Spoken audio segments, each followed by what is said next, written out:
Hello, everyone. Welcome to Beyond Life Paranormal Research Podcast. I'm your host, Russell Reynolds, and we got a good show tonight. We're doing a split show tonight.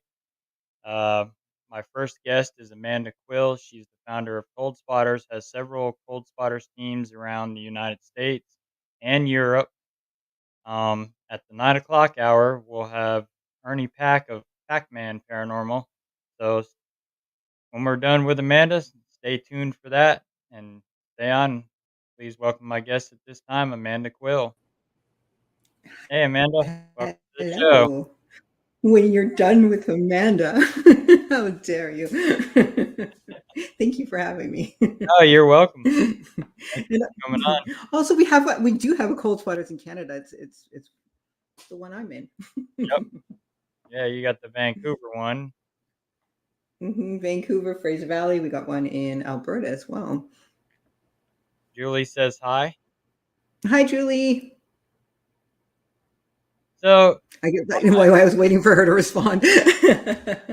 all my audience that didn't tune in the first time you were on, tell them a little bit about yourselves and how Cold Spotters came about. And Yeah, absolutely. Well, my name is Amanda Quill, and I just really like ghosts. I've been investigating the paranormal for most of my life, actually, and I found around a certain time where certain shows became quite popular on television, the need to be part of a team or the need to be kind of affiliated with a team was more and more in demand. Let's say everyone wanted to know who you were with.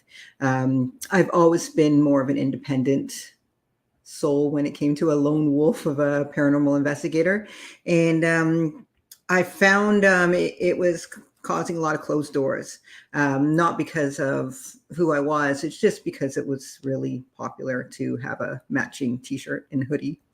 So I said, hey, why don't I try to join some of these? And it was all applications and big bravado. And well, after all this training, you might be able to come on an investigation. Meanwhile, I'd been investigating for at least a decade over most of these people. So I started my own team. And I would say we're doing quite well. yeah, I know you got several teams all over in Europe. Oh, yeah. Just like me, all over the map. Well, our number one thing is we want to bring as many people together that can kind of pool their resources and pool their talents to help and to investigate and learn. We don't need to be the biggest or the best. We just need to be the most accessible and the helpiest. Is that a word? If not, it now is. Yep. You're the healthiest helper ever. And I know you guys get pretty busy up there in Vancouver. I see you guys do a lot of events and stuff. We do. So with Cold Spotters, when we first started it, it was founded more as a social group. So we did monthly luncheons. We would do events to bring in the community. We really wanted to build our presence that way, not as kind of rock stars trying to take over the world. We just wanted to be accessible for anyone who had questions, that wanted to learn more, or needed help answering what was happening in their house or what's happening in their family's home. Yeah, so we really reached out to the community, and we still are are doing that. We have ties with city officials here. We work with a lot of different authors here. We work with a lot of different businesses as well, trying to kind of find out what's going on and bring the history and the activity together to kind of make it fun, safe, and yeah, cold spotty. So yeah, we are extremely busy. And then on top of that, we have our investigations. And on top of that, our team itself is so it is like a family. So we're really tight knit that way. And so we're constantly doing things together as well. I do sometimes have to back off them a little bit because it becomes all encompassing. And I know we all have our lives and such. But Right. yeah, luckily I get busy with the ghost tours or I'm traveling. I do take off a lot and travel. And also yeah, different projects and filming and writing and content creating. So it's a lot. Oh, But I it's know fun. that all too well. That's us too. We're doing the same thing, and Hmm. it gets overwhelming at times, and you don't have enough It hours does. in the day. Hmm. And that's the important thing is to find that balance and to bring that to your team as well and to show that, hey, you know what, I'm going to go over here and have my life now, and it's not going to be all ghosts and stuff. There's going to be some fun and there's going to be some, you know, ups and downs as life goes. Finding that balance with the cold spotting, it's very crucial.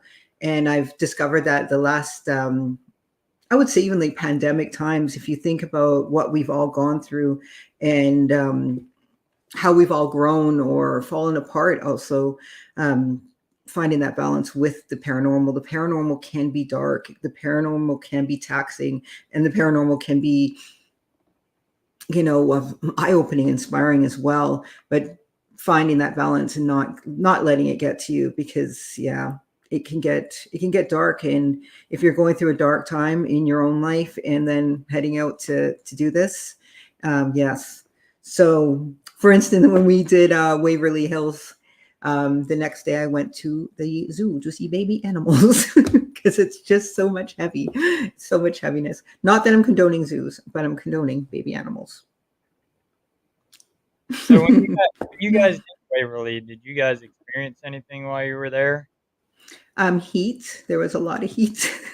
It was like a heat wave, and it was the middle of August, and we had a really like bratty young tour guide type that actually locked us in like a stairwell, and we Mm, had people almost passing out, but he thought it would be really fun to do this kind of like, ooh, now you're locked in the stairwell, and we're like, this is a heat wave, like this isn't cool.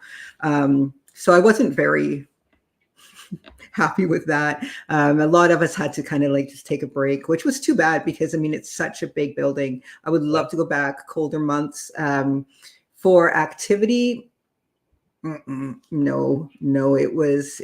I don't know. Maybe it was too hot for the ghosts as well. But I see. It was so cool to experience that building. That building is amazing, phenomenal. I think a lot of it is hype, and I think a lot of it is the paint chips and you know the visuals that you get in there. And you go in there like, come. I did that tunnel. That tunnel is forget about it. Like the spiders alone, and then oh the untrained baby snakes. Don't get me started on those. But yeah, it's I would not say that it was a letdown at all. It was amazing, and it's always been a bucket list place. I think it was going through really hard times at that time, and Mhm. you know, you really kind of unfortunately get locked up into that, and you get dragged into it when that stuff is going on. So it was a bit of a negative experience for me in hearing all the different back and forth of everything. Um, yeah, I don't know if I would go back, but I'm so glad that I went. Yeah, we went just a few months before you did. We went, I think it Yeah. was May we went, and I mean, we had some paranormal experiences out there we couldn't explain. We Hmm. I mean, talked two cold spotters teams going like within like months of each other. We're Yep, all blacklisted, you know. I got some nasty, nasty messages about that, and I'm like, come on, it's not my drama, and I'm glad that it's all worked out, and I'm right. hoping it was worked out for the best. But um, yeah, threats aside, I didn't get That's not why we're all in it. You didn't? Well, that's good. And I just think that that really takes a bad turn. And like I said, balance with the paranormal. We have to keep this above board. And it's like I know that there's so much nastiness going on, and so much kind of like people like claiming spots, and people making money off of this, and making money off of like the hard work and the people that are coming in and doing this. I know people that are running tours, that are running investigations and not getting paid for it, and right. yet these people are that are booking them are getting paid like thousands of dollars. So I really hope that that kind of stuff stops, because it really puts a bad taste in a lot of people's mouths. And like book a whole tour, not show up, that kind of stuff. Like it's I will always speak up against that. Um, and unfortunately, I think when you are dealing with the dark, and when you're dealing with the intense, you can get wrapped up in it, and you can get dark, and you can get intense, and you get lost. And you know that's the kind of balance that we need to cut that out. We need to do better. Yeah. And I know we had a lot of fun when we went the first time. We did the body shoot, but we did the body shoot at 3 in the morning. Mm. I would have, but I did discover that that was the coldest place in the building. Yep. But I was already so pooped out because I think we went up and down those stairs so many times, and I really wanted to be up on the fifth floor, and I think it was the last journey all the way up there, and it was just Rob and I, and we got up there. We got on the roof and just like wanted to lay down and die. It's just like it was so hot, and so it was just so exhausting. The whole thing was so exhausting. I would have gone down that chute, just like down the slide a little bit and stayed. Because I Well, didn't actually make it to the bottom. That's how tiring and that the heat was. It was just so yeah, it yeah. was hot when we went, but we ended up getting a thunderstorm just as we started investigating. Mm. Oh wow. See So, that? No. We got lightning bugs, if that counts. right, we got Actually, we talked about the lightning bugs, didn't yeah, we? they're The on last the time first was show. on Yeah, with the little glow butts. yeah. In fact, actually, I think Brandon still has it there. Hashtag Glow ghost. butts, yes. I was gonna say someone remembers the glow butts. But yeah, we had that thunderstorm come ripping through there, and I mean, it just picked up activity for Hmm. us. I mean, Wow. we had like on the fourth floor, we had a figure as we were walking back come running right past us. Wow. See, and that's what I wish had happened. But like I said, it was so we didn't know it was going to be a heat wave, of course. Right? Um, Although it's like I'm so glad that I got to see the building, but there we hardly even wanted to like ghost hunt, let alone the ghost ghost. The ghosts did ghost, they ghosted us. And rightfully so. Well, even on the first floor, we were able to communicate with the man that's said to be down there. He Mm, he did nothing but cuss at us. yeah. Yeah, it was an interesting night. Everybody was oh, do you want to know something? Do you want to know what happened to me by like a live human being that night? Sure. I'm not even gonna hold back tonight, Russell. I almost called you Reynolds. Yo, Reynolds, we're on that level now. Um, Somebody wet willied me during the pandemic that I didn't know. I just met them, and they just walked up to me and wet willied me, and I was so mad. Oh, jeez. Don't wet Willie Quill, because she will bring it up years and years later. I'm still mad. You know who you are. I remember you telling me about that Yeah. when you guys got back. Yeah, I was not impressed. I think I complained about that. Well, I'm still complaining about it. It's been 2 years. I'm not over it. And I likely will not get over it. Right. No, was it 2 years ago? Was it 2 or 3 years ago? When did you go? It's about 3 years now. This year will Three make years, yeah.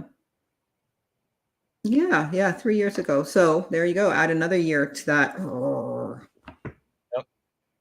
And Yeah. See, you gotta have fun with your grudges. yeah, we're wanting That's to go back to balance. Waverly. Yeah. We were talking about going back to Waverly again. Well, let me know when you go. Yeah, definitely. Yeah.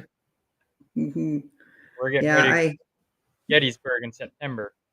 Okay. Now, Gettysburg is somewhere that I have not been to yet, which is somewhere I wanted to go, and then I kind of got so I don't know. I got overdone with the tourism for a bit. That's not to say that I'm not going to get back into it because I absolutely love. I mean, I love going to the big places. But right now, I'm focused on the little local places or the ghost towns and the unknown haunts. I would way rather go into like a old haunted house that you know just hasn't been touched or hasn't really, or maybe that I investigated 20 years ago and now I get to go back and see what's going on. That's kind of what's piquing my interest. But then every so often I think about these places that I haven't been, like Japan. Yeah, Like that would get me out of my I don't do ghost tourism in a real big hurry. right. Yeah. I know Japan's got that big suicide force that everybody rambles about out there, and And the Ghost Island yep, and Kappas. Kappas are my favorite. hmm I wouldn't mind going out to Japan, checking it out. Yeah, it's really interesting, and just even just with the creatures and the ghosts and the different demons and everything, how parallel they are to a lot of mythology and folklore, and like even the indigenous side of things in North America. Like there's so many commonalities there that I'm so fascinated. Kappa for one. These are little creatures that will like save you from drowning in their lakes and then eat your soul. Just like those land otters up in Alaska, these people will these they will save you. They will make sure you don't freeze to death. They'll make sure you don't drown to death. But if you catch them, and they will lure you, and then they'll eat your soul after they save it. Like, Michael come on, like that's pretty specific. Michael Sublet says ghost tourism is a no for Paranormal X. It's one of our rules. He does a Paranormal X TV show that's on YouTube. Okay. They just released, Paranormal X. I'll yeah, check they that just out. released their first episode. And I think that's very wise, and it's a good kind of thing to go in there with, because I mean these places are just getting absolutely decimated with like just overkill, number one, but also just people that are just going there to get that you know kind of freak on, and get that scare, and it's just yeah, it's not good because these aren't it's not what it's there for. I love to go to an old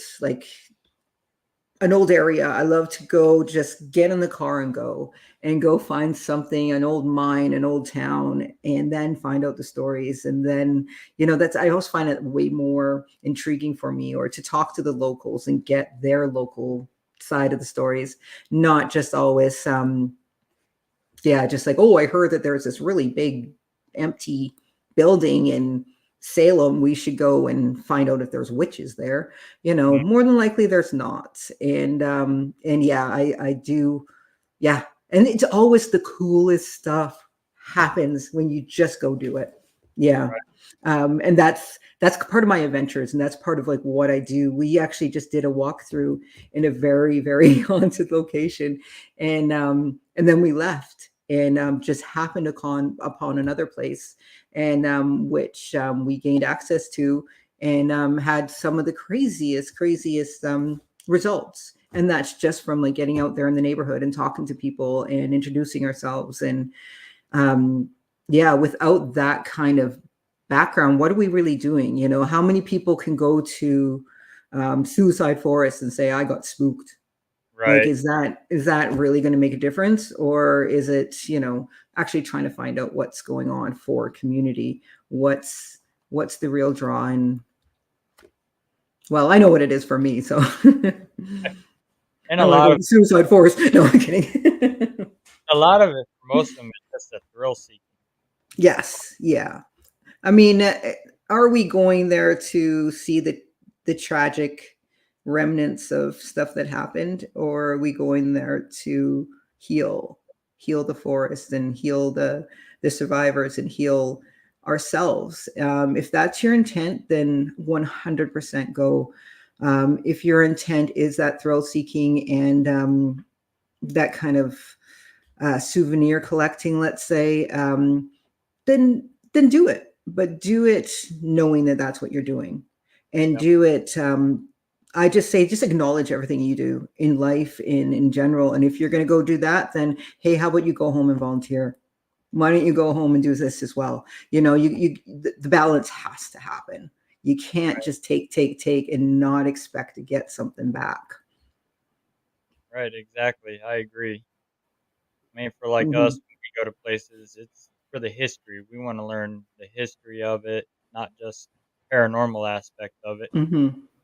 Yeah, absolutely. And I realize I said that, take, and then get something back. No, give something back, or you're going to get something and it's not what you want. Yeah, Right. I'll clarify that sentence. Especially if you're taken out of those locations, you're bringing whatever's attached to it Hmm. out. So, Yeah, I recently went through some ceremonies where it was pulling attachments and a lot of healing going on for me, and realizing that I hadn't really dedicated a lot of my time and energy on doing that for myself. And the amount of gunk, let's say, that I right, felt being released from myself, um, that even people that aren't knowingly intuitive stuff, the next time they saw me, they're like, whoa, what have you done? Like, what your energy, like the way you hold yourself, everything is so different. It's almost like you're back. When I came back to Canada, I was not doing so well. I was a nervous wreck. I was going through an intense heartbreak. I was not whole. I was definitely broken. And I needed to break myself down and slowly rebuild, and I'm still in the process. But did living in a home filled with like very intensely haunted objects and having collections of this inspire any of that, negativity in my own mind and my own soul? It was like, as much as I was loving it and loving the life, I wasn't really loving myself at the end. yeah, and it's hard when you got all that mixed energy going around too. Hmm. Hmm.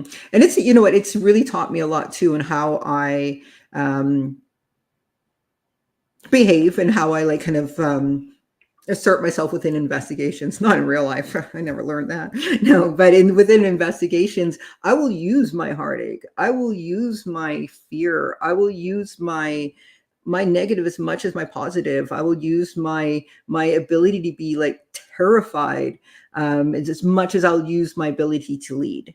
I will I will think things rationally, and I will come up with the stupidest ideas. I will do it all because you need to. And I think that that's what's missing. Like, why aren't we, like using things like dreams, and why aren't we using things like our emotions? Why aren't we actually tapping into what we have to come up with a better answer than a spinning radio? No offense, spinning radio users, but why aren't we also trying these other things? Why aren't we spinning ourselves around and stop being so tough and stop being so nut checky and be like, butt checky, check your butts, but like really kind of be in the moment, be yourself. Because who wants to talk to some tough guy coming in and being like, show yourself? If you're if you're lost, don't you want someone to relate to who may also be lost? And if you don't, you want them to toughen up, then like that's just the way we are as humans. So why would we be any different after we've moved on? Exactly. I agree. Hmm. See, I That's told like you I like talking. the whole provoking thing too. Same way. I mean, Hmm. Yeah, people, I mean, if I was going to provoke, if I was like going to go in there, tough girl Quill coming in, I would expect to get it back, and that's what I think people don't understand. It's like, do you really think when you're going in there and provoking, those ghosts are like, oh, he's just too scary now, or like, I better answer because that guy's going to give me a whipping, like right? no, like I think if anything, you're getting laughed at. They're just like, are you kidding? Are you kidding? And all these demons that we have these days too. Do you really think that you coming across a demon, your life has changed, and that's that. Yep. So you're not going to go home and have a cucumber sandwich, and I will stick by that 100%. You mean you might, but you might not. It might not taste the same. Right. There's a Something's going to be different. Here's a question for you. Like Hmm. Outlet says, I have a quick question. I asked Russell for his take, and I was curious what you make of it. Amanda, during the filming of our first episode, my 13-year-old daughter's name was said through the spirit box. I was not part of the investigation. I only film it. What do you make of it? Well, I think that's really cool. I do. I have so many questions, but I'm not going to get into them all because, like you said, you weren't part of the investigation, but you were filming it. So you were there.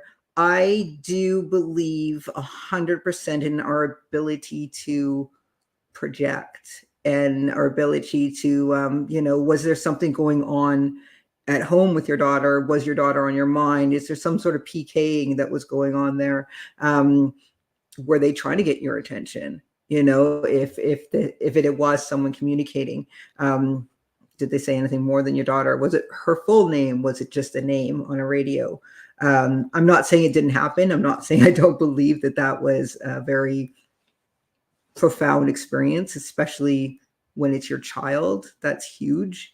I just I like I'm so fascinated with the fact that it was like you and your daughter and you were just filming and still it's coming for you on your first episode. That's the kind of stuff that I look at, and that's my take on it. Is there's so much more than just that happening, and are we looking at all those kind of angles? Hmm? you know oh wow, that's cool. So it was the same voice and everything. That's really cool. So that's actually happened to me using one of them things, where I was getting the same like sentences from the same voice, calling me a punk and telling me to get out. But but it was almost like a jokey thing as well too. So that's really intense. I would also like look into, was it your equipment that you were using? Is this something that was has happened since then? And but full names are something else. And we get a lot of Amandas when we're investigating. And usually it's like on a DR60, but it will ask do you know anyone's name here? We get Amanda. So now I'm like, do you know anyone's name here? And I don't just take the Amanda because so many things can sound like Amanda, and now we get Amanda Quill. And that's like, was I just expecting it? Like, yeah. Um, now with the video, now if the video, well, actually, this is funny. I was going to say if it said my child's name, but I next time I'm on, I'll show you some videos. But there's one place that we go, and it's always saying my name. It said my full name. It's always acknowledges me for years, until I brought my child, and now it's Nathan, Nathan, Nathan. It's like all about my son. So, which is in itself is pretty intense when it goes for your child. And yeah, um, I think That's pretty cool, and I think that's really cool that you got it on video. And if you said it's in the first episode, I'm gonna check that out. And yeah, now I want to hear it. I want to hear it. I want to see it. Yeah. Yeah, I watched it. It's in the episode. Okay. And she was in the location too. Yep. That is insane. Ah, that's really cool. See, the plot thickens, right? So all those things, like I said, like, and I absolutely love that these are things that you're looking into. Like you have all the answers ready for me, right? It's not just like, well, I'll have to go back and I think I heard it, and that's investigating. That's investigating. And that's what yeah, I say a lot of the spinny radios and gimmicky stuff, but really what I'm saying is like, just don't end it there. Like, why aren't we looking into it further? Why are we just getting a yes? He said hi, and then place is haunted. It's a demon. So that's really cool. And the fact that she was there, she was playing the piano. So her energy is also involved. Now, like I said, the PKing and everything, there's also the combination of you two together. And I wonder what age she was. Now, when I say PKing, and I don't know if you guys have actually, something really weird happened. Can I tell you? Can I come on your paranormal podcast and tell you something paranormal?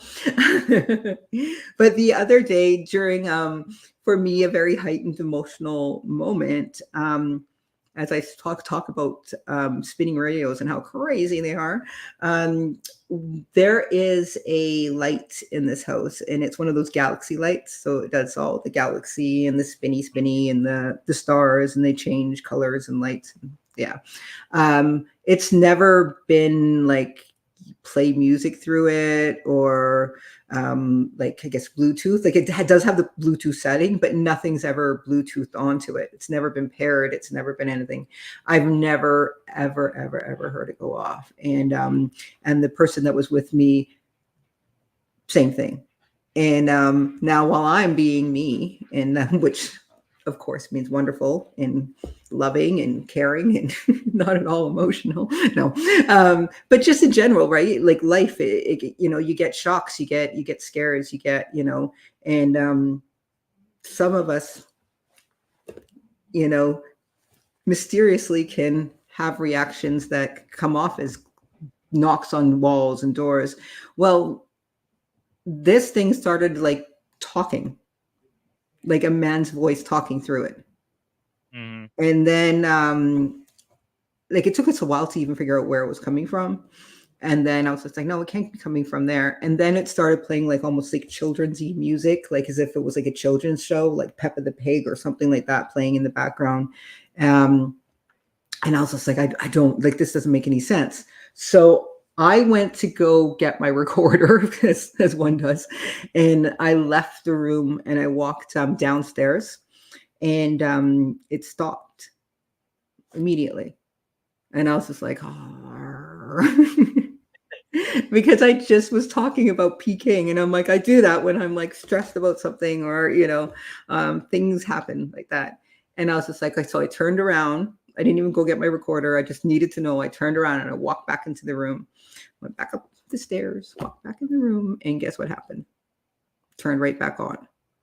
But when I say turned right back on, it doesn't make any sense, because it's not something that turns on. It's not like a speaker. It's a light thing. I mean, I guess you could use it as a speaker, because obviously it speaks.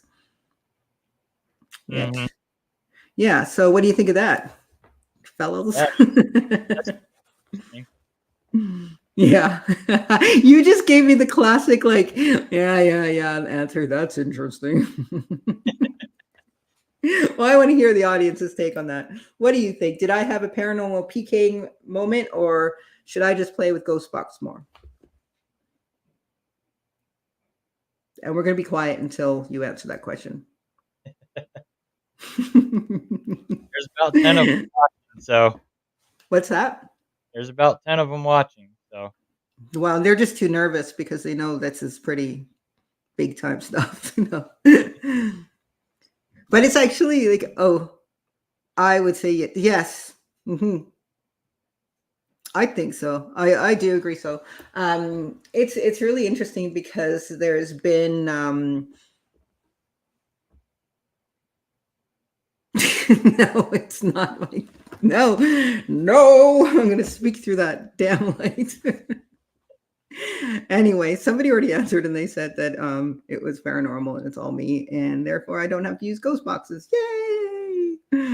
Anyway, I mean, you can use the motion light for communication too with them. I have. mm-hmm. And stranger danger. I think I'm gonna get motion lights just around me. So when people come too close, they just start blinking We did and yelling. that at Missouri State Penitentiary. We lined them up the hallway in the Mm, one cell, and I stood next to the last one and called out that one inmate that was housed down there, JB the Firebug, and mhm, said he was in the wrong cell. I was playing a guard. He comes out and kicked mhm. all the motion lights on and got right up next to me and kicked that one on. And we had somebody new with us that never been investigating before, and she started freaking out because that light kicked on right next to me. Mhm. I wasn't moving. So I was at the oh my gosh, I can't believe I'm forgetting the name. Up in Indiana, the reform Indiana State Reformatory. Randolph, yes, Ran. Randolph. We had those stripper lights, the motion lights. And so of course we have them up there and then going this way and then they start going off like boop, boop, boop, boop, boop, like something's walking closer to me. So I'm like, okay, well, maybe they're designed to do that every so often. Maybe that's a testing thing. So it's just like, no, I want you to hopscotch to me. And I'm being kind of like, and then the thing started going like boop, and then like skipping one or two, then boop, and then skipping one, would do boop, and then boop. I was like, oh. So asking sometimes you shall receive, right? Sometimes it does Hmm. work, sometimes it don't. Yeah. Sometimes it don't. Do you want to know the funniest thing I've ever done? It was with an old team member. We got this great idea to get one of those magnetic boards, like those whiteboards, and a bunch of I don't even know what we were thinking, but a bunch of those magnet letters. And our Mhm. theory was we're going to mix them all up and we're going to ask questions and then throw the magnetics letters onto this whiteboard. And magically, the ghosts were going to manipulate it and then answer the questions. Great idea, right? So we gather everyone. We have this. We've been planning it. We've been planning it for quite a while. And we scramble the letters up and we do the big toss Mhm. on like a board, probably about this size, full alphabet of letters, probably be like, this size. So, of course, number one, they're not going to land on the board. They're just going to like pew, fly everywhere, all around the house. Like, just, and we're just sitting there like, what the heck did we expect was going to happen? We've just like, everyone's like, so yeah, no, it didn't spell anything. But I'm Yeah. not I'm not done like trying. That's gotta work somehow. Well, it's always try something new, think outside the box when it comes to Right? I mean, maybe they could just throw them at me sometimes. Why do right? I also have to do the work? Yeah, I mean, Just if they get saying. enough energy, they can throw things. I mean, I've had Yeah. rocks thrown at me. Can you I want to, you know what I'm gonna learn before I become a ghost? I'm gonna learn how to throw my voice. And then when I'm haunting, I can throw my voice all over the place. Get closer. Yeah, yeah. That no, but that's not so dramatic. But I go for the drama. I mean, because if I was too close, people would be like, "Oh, you put them down that way." And did the Right. ghost really say Amanda Quill is so awesome? Yeah, you get the skeptics to do that. Yeah. But so now I'm like the lights over there work. See, the ghosts don't work on cue, so why would it work on cue for that time? Right. And spell out, please get over here and shuffle the letters in the air when they're flying from my hand onto this magnetic board to form a sentence to answer me your name. Ooh, but yeah. It just reminds me, like, the bouquet toss. I'm just gonna like, ooh, like for like jilted brides and stuff. I'm gonna start tossing bouquets. There you go. Not for them, but like for that kind of the angsty, like the love I don't know, love lorn, the unrequited, desperate souls. Start chucking flowers. Ah, so a whole hour of me, hey? No. But these are the kind of things that we do as cold sweaters. We just kind of come up with like some really ridiculous random stuff and try it. Because Yeah, what's the worst can happen? You feel like a bit of a dolt sometimes. Well then good, laugh it off. Let's stop taking ourselves so seriously and have some fun. Have some fun. yeah, definitely. I mean, it's not all about the equipment. I mean, you get your ghosts from the 1800s. They're not going to know what a EMF meter is or a digital recorder or anything like that. Hmm. I mean, did they even have magnets back then? I I'm don't know. kidding. Somebody Google it quick. I mean, you think that they would have? Well, of course. I mean, like it's not like magnets like were invented. Come on, Right. everyone, get on board. Yeah. um. So, what about you, cold spotters up there in Missouri? Missouri. What do you got going on? We What's your? got our event this tomorrow night. Actually, it starts from 10 o'clock till 1 a.m. at the Mm-hmm. courthouse in Warrensburg, Missouri. Us, Mm. Raven's Eye Paranormal. We're leading a group of 20 people Oh, fun, on fun. an investigation. We're going to break them up into like groups of 10, and I- I'll take a group, and Julie and her Mm-hmm. husband will take a group. So when you do these events and you're obviously getting involved in the community and stuff, it's very cold spotter. But do you find that that like kind of helps you with your reach within the community? Do you find that that kind of mhm. Yeah. So I love that you guys are doing that and like and you volunteer and you're actually active, that way, which is fantastic. I mean, I like I say that to all my teams. Like, they just that's the main thing is get involved. Go out, have lunch, talk Yep. about ghosts really loud around a waitress at a haunted restaurant. You will be in the basement like that. Trust me, or in the attic. Like it's amazing what you can do when you actually get out there and say, "Hey, I'm a weirdo that likes ghosts." Yeah. Yeah, we wear T-shirts. Like if we go to the store or something, we're wearing our Hmm. T-shirts, and we get stopped all the time.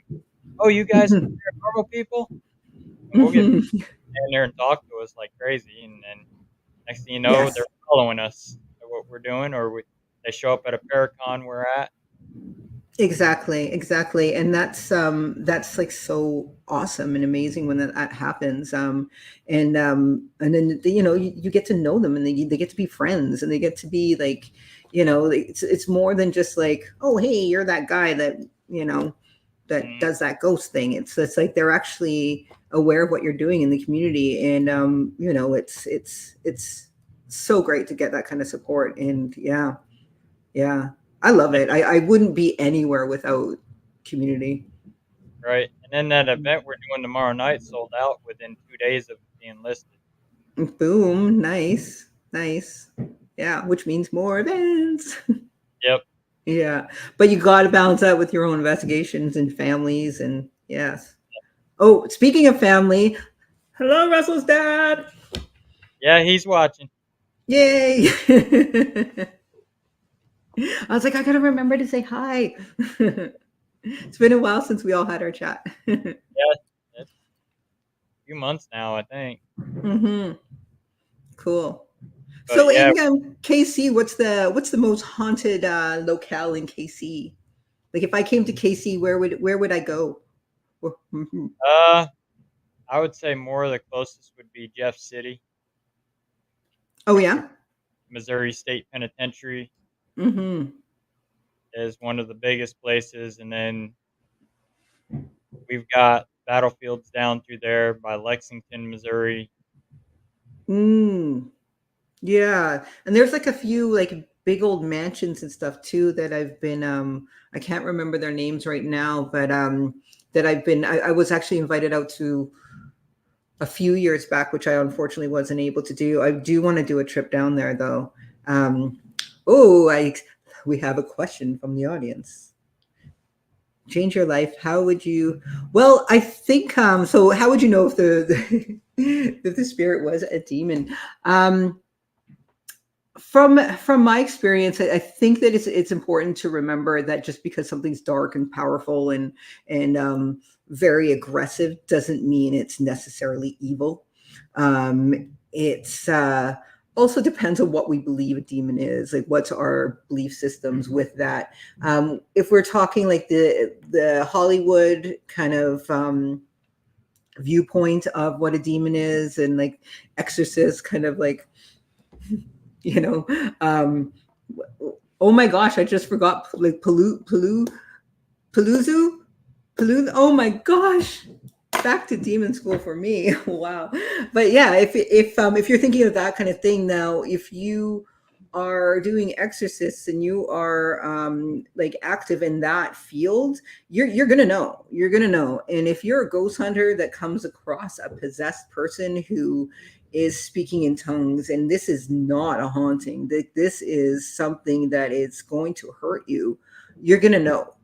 And that's my kind of take on it. And I do have a problem with the fear mongering going on in a lot of shows and stuff that we see on TV, where it's just like, oh, I'm going to touch your forehead. You have a demon in you. Oh, you're healed. Yeah. That's not how it works. That is not how it works. I guarantee you that is not how it works. Number one, the process alone, it is not how it works. I do recommend that anyone who is feeling that they want to learn more, that they learn more, and they study and they find the people that can lead you down that road. Also to recognize that a demon doesn't always necessarily mean, you know, that anti angel, let's say. It's not always have to be about the church. It can be a lot of different cultures have a lot of different names for what these evil creatures are, let's say. And I know of a few people who've encountered such, let's say, powerful influence like that, and have never been the same ever. um, I know of stories of tragic outcomes.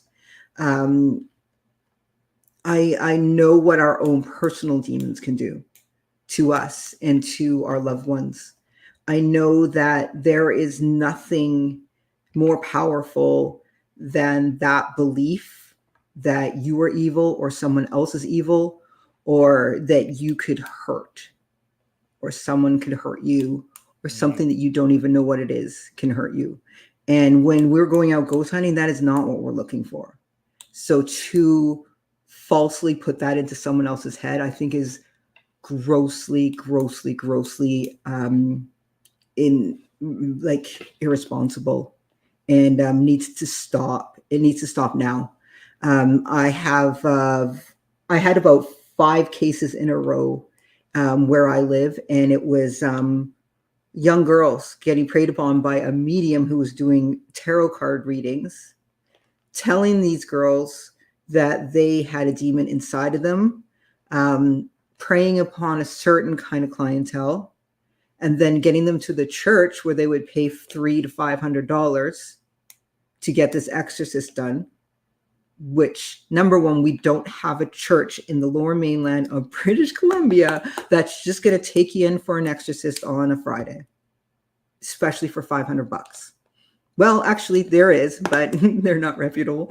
um, Out of those 5, one of them ended up dying of a drug overdose. 3 of them ended up in the hospital. 2 of them with mental health issues. Now, you tell me if that was helpful. Right. None of these people had anything going on prior to them other than their own life choices and their own personal stuff. And that's why they were targeted. Um, so I'm very, very, very, very, very like intense about this, and I have I have my own. I got my own demons to worry about. Um, I really get pissed off when I have to deal with someone else's greed, inspiring that kind of darkness in someone else. Yeah, you're not the only one. We do too when we have to go in Hmm. back into somebody's house and they've had another Yeah. person there that's done that. Hmm. Yeah. Like what is wrong with you? Come on. Right. I finally get like that was another thing is this medium was telling everyone just don't tell me, don't tell anyone. Like wasn't asking for recommendations, wasn't asking for bring your friends. And I was like, hmm. So I finally tracked this woman down, and she still will not take my calls. So that's yeah. I feel like there's been a lot of comments and I'm not even responding to them, and I'm so sorry. Give me a moment. Pop them back up, Russell.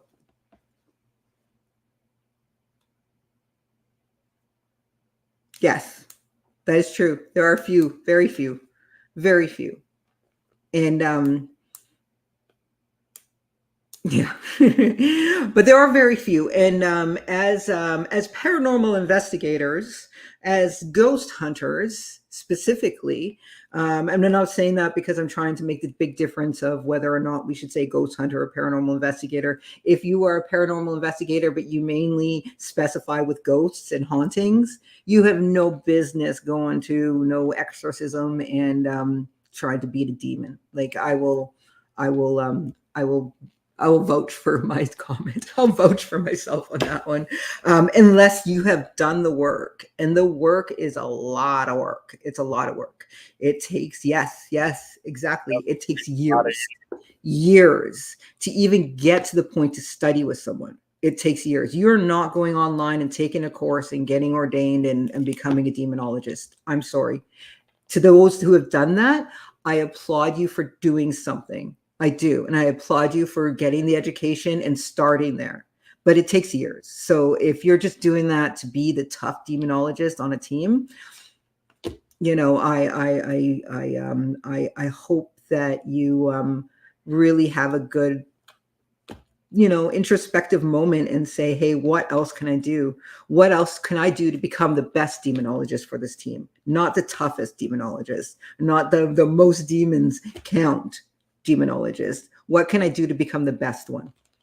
Forget the rest, because the rest, that is about ego. It's not about helping, and your intent, that is what's going to lead you in your life. And that balance that comes back, it's like the yin and yang, right? So definitely a plea to please keep learning, everyone. I'm a blast, aren't I? Okay. Okay. Oh, clairvoyant. And I deal with it. I'm trying to read, but I'm so blind. I work with the living and the dead, and I've spoken to dark entities, but it's not for everyone. You have to be careful. Yes. Yes. 100%.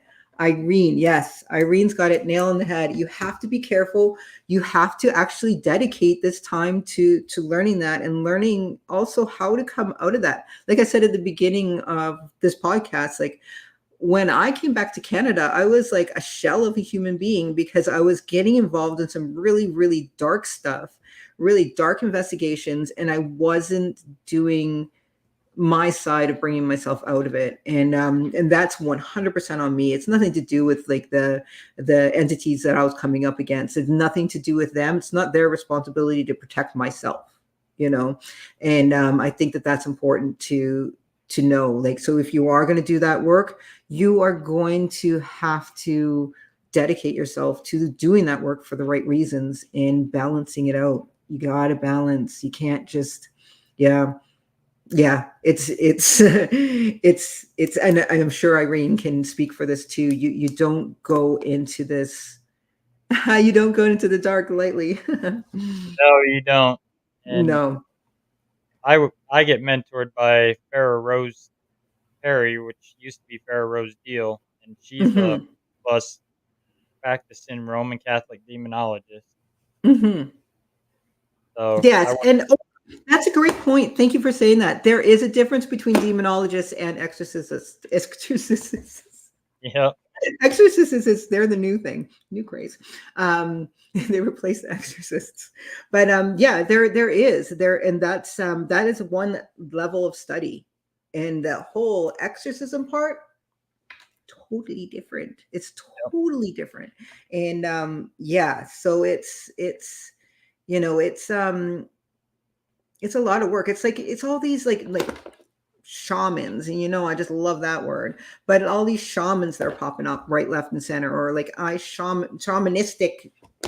No, you're ripping off a culture. Just plain old, plain old. You're not doing the work unless you have no job, you have no family. You're in that. You're learning about the medicines. You're learning thing. You're learning about healing. You're learning about doing that. You do not take a course overnight and become a shaman or have shamanistic tendencies. It's not a thing. And if you are also not studying in Siberia, I don't know who you need to call to get your money back. Yes, meditation is sorry, I have to read all these comments, but yeah, hours of meditation. Yeah, to keep yourself cleansed, to keep yourself balanced. I want to do more meditation. I do. And a lot of my ceremonies that I was doing earlier in the year were meditation based. And I do baths. I do baths, and I do cleansing baths, and I cleanse myself regularly. And I also cleanse myself spiritually. I just love the things I say sometimes. But yeah, it's yeah, I think that meditation is a great way to kind of bring ourselves back, to ground ourselves, getting out for nature, getting out in nature, spirit walks. Like, when was the last time you just walked out into the woods and you and yourself take a horse for a walk? That's the most powerful thing you can do. Be introspective, think about those things, grab a pen, just write. Don't even think about what you're writing about, just write about how you feel, and just go with it. And it's I tell you, it's going to be scary because nobody likes writing, first of all. But yeah, yes, me and Irene are now best friends, and I'm moving to Japan. Oh, she great. said sorry. Most definitely, I am in. Well, we're coming up to our hour mark before my next guest comes on. How can Nah, people who get a hold needs of them? you? No, I'm just kidding. How can people get a hold of you if they need to get in touch with you? Cold spotters at gmail.com is the best way. On Facebook, Amanda Quill, and I'm Cold Spotters in Vancouver. Although any of the Cold Spotters, you can probably get a hold of me, but the best one is cold spotters at gmail.com, or just plain old Amanda Quill on Facebook, or AQ Amanda Quill. All right. And I thank you for joining me tonight, Amanda. Yes, thank you. And thank you for joining us, everyone that joined us. And we're ready for our next guest. Thanks for coming on, Amanda, and we'll be talking soon. All right. Talk to you soon. Bye. Bye. Hey, everyone. Thank you for tuning in for the first hour with Amanda Quill. My next guest tonight is the owner and founder of Pac-Man Paranormal, Ernie Pack. Let's welcome Ernie Pack onto the show. Hello, hello. Hey, Before we go any further, I've got to say I'm the co-founder because Denise is over here in the chat. Ernie. Pac-Man Paranormal is just Denise and I, and we co-founded it. Okay. I don't want to take any. I don't want to take any beating when she gets home tonight. You may just beat me instead if she ever meets me in person. she might. She might. She's rough. I'm telling you. She's already. So how are you? Good. How are you? Welcome to the show. Thank you. Thank you very much. Doing well. Doing well. Tired. Been dealing with a car dealership all day, and that's always fun trying to buy a car.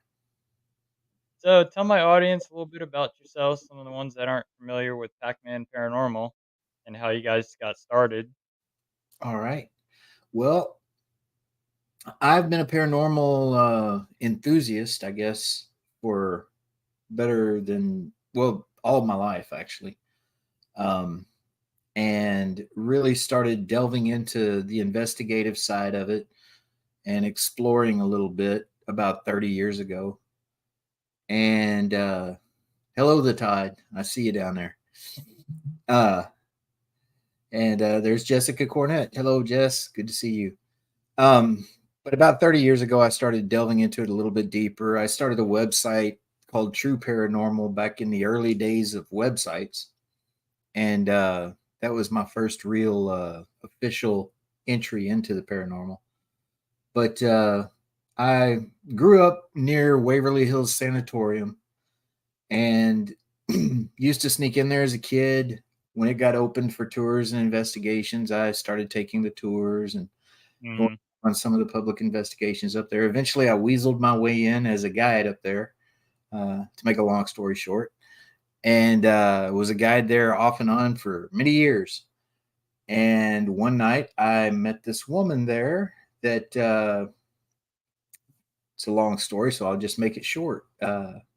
Turned out to be Denise Pack, and we she was a paranormal investigator. She had come there for a private overnight, and there's a spirit of a nurse who was found hanging outside of room 502 that Denise and I both had similar interactions with. And so we decided to work together to try to find out her story, find out more about her story. And we started talking more and more all the time.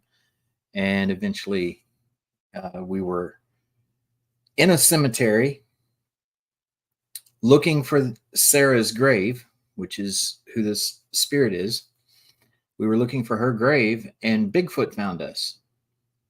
And we were not Bigfoot hunters. We're nothing of the sort. And but he found us, and we contacted a person that has a national radio show that she's a guest host on often, and talked to her about it. And she said, "Well, you got to come on the show. We need to do a Ghost Hunters Meet Bigfoot show, do a live stream." And I was like, "Okay, well, we can do that." Denise was cool with it. We were just friends at the time. And so she said, "Well, what's your team name?" And I said, "We don't have a team. We're just two people that ghost hunt." And she said, "Well, you got to have a name if you're going to be on a live stream, doing this." And I'm like, "Okay." So Denise and I sat there and thought, and I said, "Well, my nickname's always been Pac-Man. What does Pac-Man do? He hunts ghosts. Yeah. So we call it Pac-Man Paranormal." And so that's what we did. And eventually, things grew and we became more than friends. And now we're married. And Pac-Man Paranormal's been around for, golly, almost 5 years now. And um, we've done a lot of live streams. We've done a lot of podcasts. We've been on some YouTube documentary type things. We've been on Portals to Hell. We've shot several episodes of Haunted Discoveries with that team. And yeah, she said she started to object because her name wasn't Pack. So I changed that. But anyway, we've been speaking at Paracons, and when we first started our podcast back in 2020, apparently people liked us. They liked the way that Denise beat up on me on our shows, and so our name got out there quite a bit. And then we led the Save Waverly Hills movement when the Waverly Hills Historical Society was trying to take the building from Tina and Charlie Mattingly. And so we became the face of that movement, and that got us noticed and recognized. And I guess now I'm doing 4 or 5 podcasts a week, and we were asked to do Paracons and things like that all the time, and so we stay busy. Yeah, and I see you guys are also part of Get Haunted with Rob and Sarah. Yes. Yep. And Rob's going to be sleeping right here on this bed next weekend. He's he's coming down. We have an event next weekend, and up at Fort Duffield, which is what Denise and I are both doing now. We host investigations and public events at a Civil War fort right here in town called Okay. Fort Duffield. And we have an event coming up this weekend, and Rob's going to come down and be one of our special guests for that. And he's going to stay with us next weekend. But no, there's a lot going on, and more filming in the works. Lots of stuff. Awesome. Never thought any of this was going to happen. We weren't looking for any of this. Right. Kind of happened organically, I guess. Yeah, it just kind of follows you once you start doing more and more stuff with the public. It just Mm-hmm. you start getting noticed more and more. Even us, we weren't looking for it. We do mainly residential, Mm-hmm.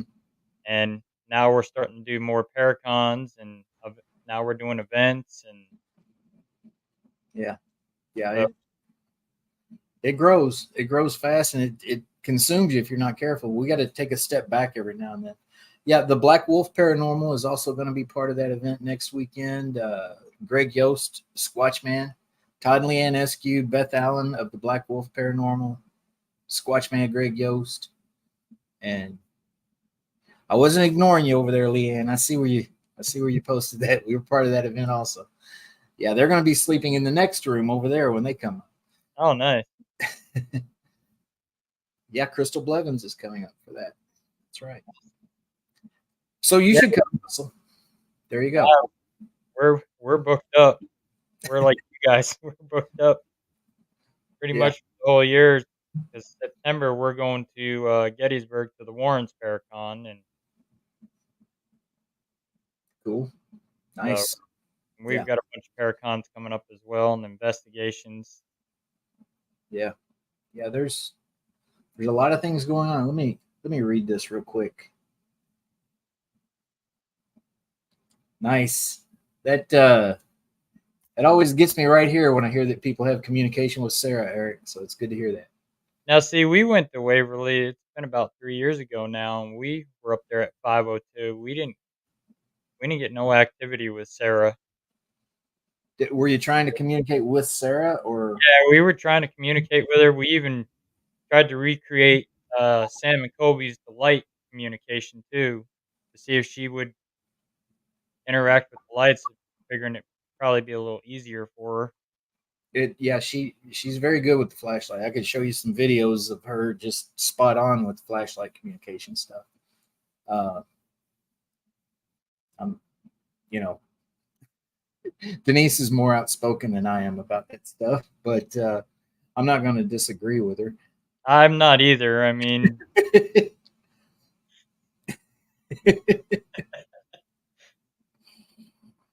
I agree with her on that.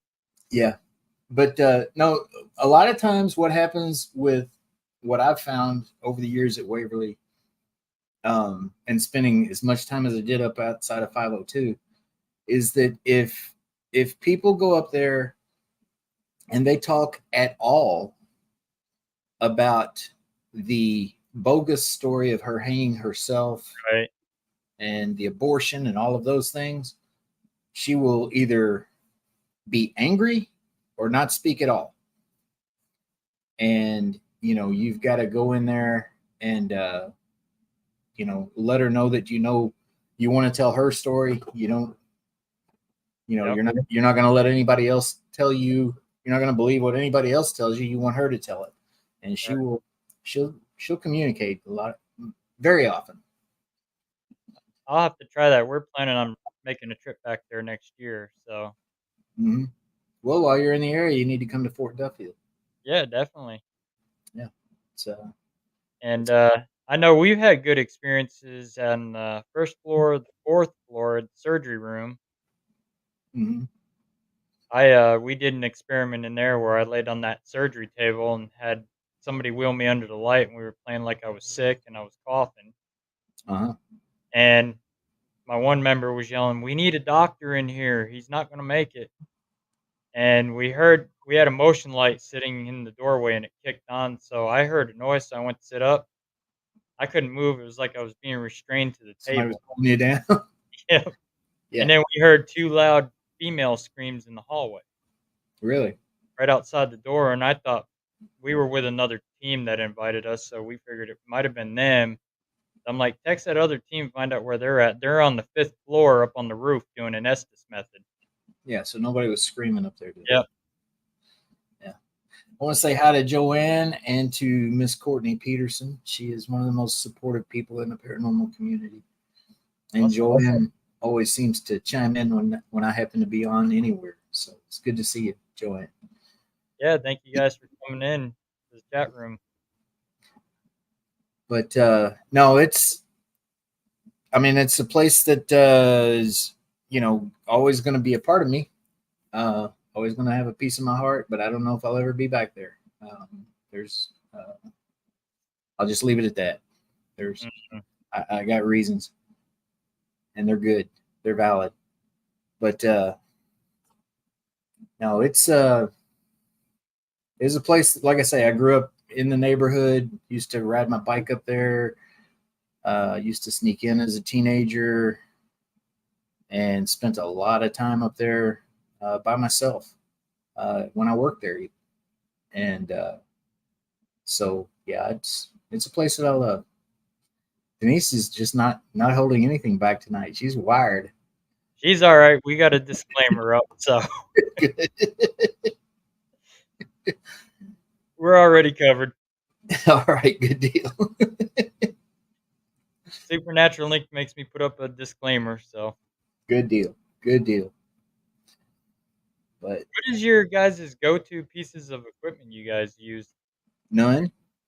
You use your senses more than anything? Yeah, if you're doing a residential case, where you want to document something for the client, you'll get out the equipment and you'll, for me, one of my favorite pieces of equipment as far as equipment goes is a tripwire. I don't know if you have one, but you Yep. need one if you don't have one.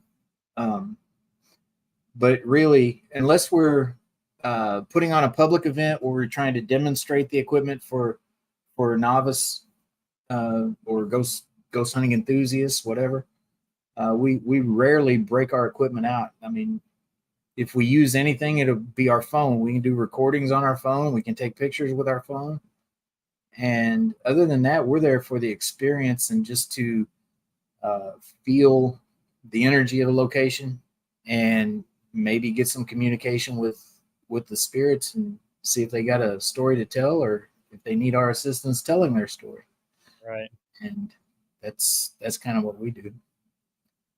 But I mean, really, as far as equipment, we have people sending us equipment all the time. People give us equipment and say, "Hey, use this. Tell them where you got it." Blah blah blah. We're like, all right. And, a lot of time we've got, we live in the most haunted house in Kentucky, so we'll set our equipment up here in the house sometimes, REM pods and things like that, Mm-hmm. and just so we can hear them go off or music box, whatever. We can hear it go off and know that something's going on. Right. But it's I don't know. We don't use a whole lot really. It's probably I don't know. Well, actually, I'll tell you this. All right, we have gone with people that spend the first 3 hours of an investigation running cable, setting up DVR systems. Mm-hmm. It's doing that, and then it's like, okay, it's time to investigate. And then they're walking around holding a K2 meter here, an SLS out here, and they're looking at the K2 meter and looking at the iPad.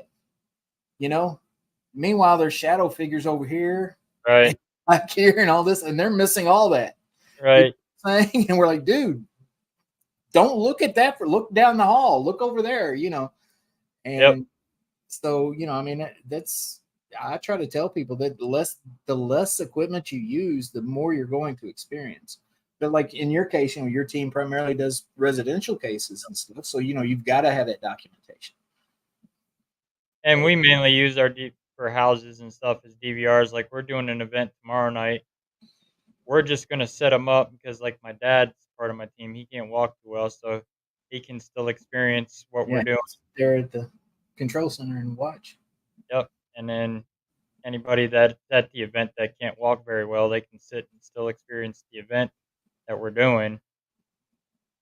Mm-hmm. But yeah, I mean, like when we went to Waverly, the only thing we had was our handheld camera that we were Yeah.